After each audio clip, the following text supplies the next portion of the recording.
of ہاں women. بالکل بالکل آگے اس کی یہ بالکل ہاں بالکل یہ ان کا تھا. اور میں نے یہ دیکھا ہے کہ بڑے لوگوں کو یہ کہتا ہوئے سنا ہے میں نے کہ جی وہ سیکولر اسٹیٹ بنانا چاہتے تھے. اور اس طرح ایک دفعہ کسی انگریز نے جب انہیں سنا اور ان کے آئیڈیاز کو پرکھا تو انگریز نے خود قائد اعظم سے کہا کہ آپ تو do you want a secular state.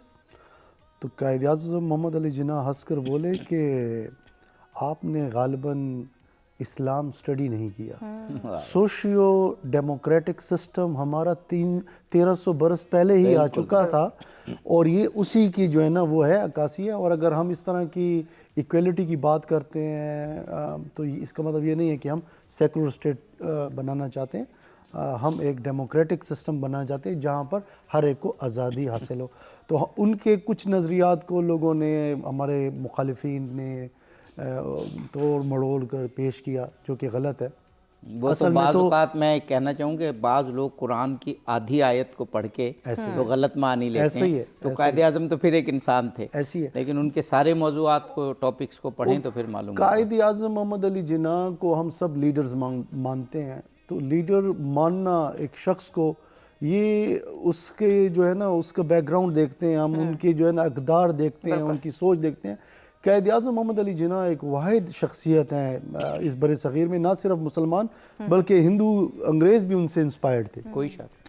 میں ان کی ڈگنیٹی پہ بات کر لیں, آنیسٹی پہ بات کر دیں, ان کے اپنے پروفیشن پہ بات کریں, کسی بھی آپ حصے کی ان کی لائف کو آپ لے لیں تو آپ کو وہ انسپائرڈ ہی کریں گے. میں آپ کے ساتھ ایک شیئر کرنا چاہوں گا کہ ایک اب آپ نے ان کی بات کی نا کہ وہ اقدار کی, ایک ہندو ان کے پاس آیا ایک دفعہ اور انہوں نے قائد اعظم محمد علی جناح کو کہا کہ آپ میرا کیس لڑیں. تو انہوں نے کہا جی میں کیس لڑتا ہوں اور میری جو فیس ہوتی ہے وہ پر پیشی ہوتی ہے, پورا کیس نہیں ہوتا. اس نے کہا جی میرے پاس 5000 روپے ہیں تو آپ یہ لے لیں اور بس میرا. اس نے کہا جی میری پر پیشی 500 روپے ہے اور آئی ایم افریڈ کہ میں آپ کا یہ کیس نہیں لڑ سکوں گا ورنہ یہ پرولانگ ہو جائے گا اور مجھے افورڈ نہیں کرتا. تو بہرحال کچھ اس کے بعد اس جو شخص تھے ہندو تھے انہوں نے کہا نہیں آپ ہی لڑیں گے, آپ لے لیں, میں آئی ول مینیج. اب یقین مانیں تیسری پیشی پہ قائد اعظم محمد علی جناح ان کا کیس جیت گئے. تو انہوں نے خوشی سے قائد اعظم محمد علی جناح کو 5000 روپیہ دینے چاہے. تو قائد اعظم محمد علی جناح نے کہا کہ نہیں یہ 1500 روپے ہی میری جو ہے وہ ہے. تو کہنے کا مطلب یہ ہے کہ آپ جب ایک شخصیت کی بات کرتے ہیں نا تو یہ صرف یہ نہیں ہوتا کہ وہ پولیٹکس میں فور فرنٹ پہ رہا ہو, اس کے اور بھی آدمی جو ہے نا ڈائمنشنز اور اقدار دیکھتا ہے.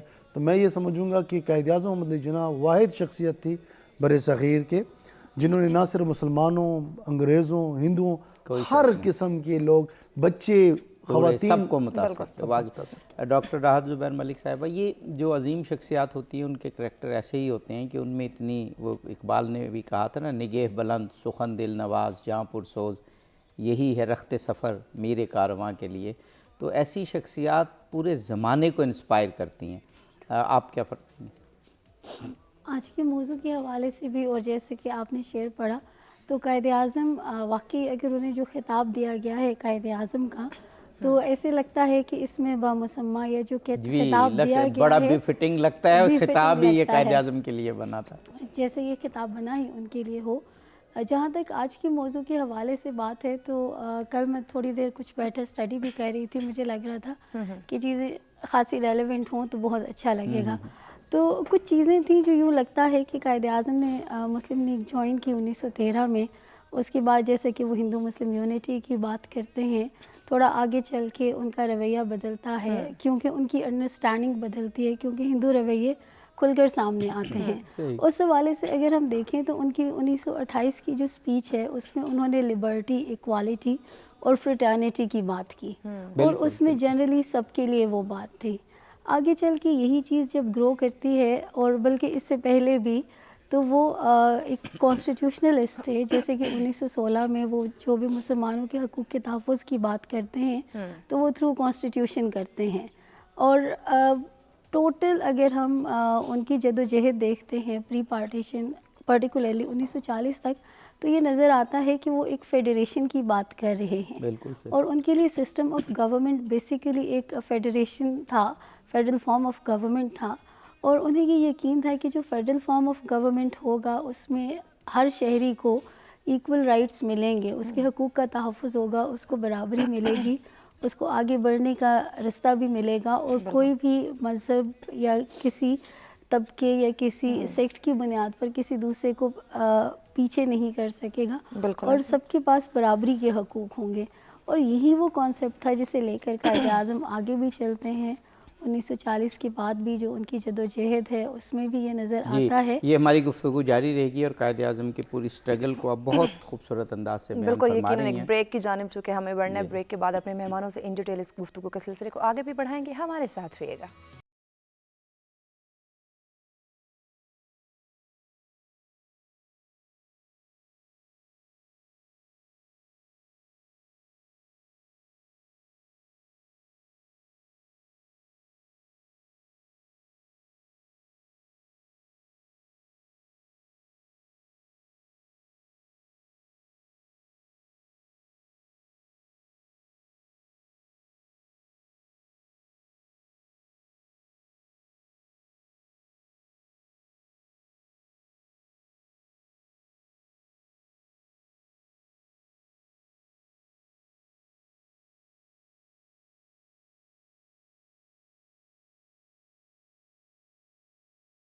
جی ویلکم بیک ناظرین. ساسورا کی اسپیشل ٹرانسمیشن پاسبان ملت میں آپ تمام دیکھنے والوں کو کہیں گے خوش آمدید. ہمارا آج کا موضوع اس پہ ان ڈیٹیل گفتگو کا آغاز ہو چکا ہے. اگر آپ بھی آج کے موضوع پہ ہمیں جوائن کرنا چاہیں، اپنی رائے کا اظہار کرنا چاہیں یا پھر ہمارے مہمانوں سے کوئی بات کرنا چاہیں تو لائیو کال کے ذریعے جوائن کر سکتے ہیں. نمبر آپ کی اسکرین پہ دیے جا رہے ہیں. جی عاطف صاحب. جی سچ ٹی وی پر پروگرامز کر کے اتنی خوشی ہوتی ہے بالکل کہ سچ ٹی وی جو ٹاپکس اور جن شخصیات پہ گفتگو کرتا ہے، آدمی سوچتا ہے کہ واقعاً ان شخصیات کو ہمیں ماڈل بنانا چاہیے. بالکل ایسے کوئی قائد اعظم کے بارے میں آپ دیکھیں ہم کتنے پروگرامز کر رہے ہیں، لیکن موضوعات ہیں کہ ختم نہیں ہوتے اور آپ کی عظمت ہے کہ اس کا پورا اظہار نہیں ہو پاتا. ایسے ہی واقعی سچ ٹیلی ویژن جو ہے وہ تعریف کے لائق ہے. کوئی شک نہیں. ہمارے ساتھ اب آج یوتھ کی بھی ریپرزینٹیشن جی بالکل بالکل. آپ اسکالر بھی ہیں اور یوتھ کی نمائندگی بھی کرتے ہیں. عبدالقادر صاحب، تو ان سے یہ پوچھتے ہیں کہ یوتھ قائد اعظم کو کیسے دیکھتے ہیں؟ بالکل. جی جی بہت شکریہ ڈاکٹر صاحب. بسم اللہ الرحمن الرحیم. یوتھ جو ہے الحمدللہ قائد کو ایز اے لیڈر مانتی ہے. واہ. ان کی جو لائف ہے، ان کا جو لائف سٹائل ہے اس کو پسند کرتی ہے، اس کو فالو کر رہی ہوتی ہے.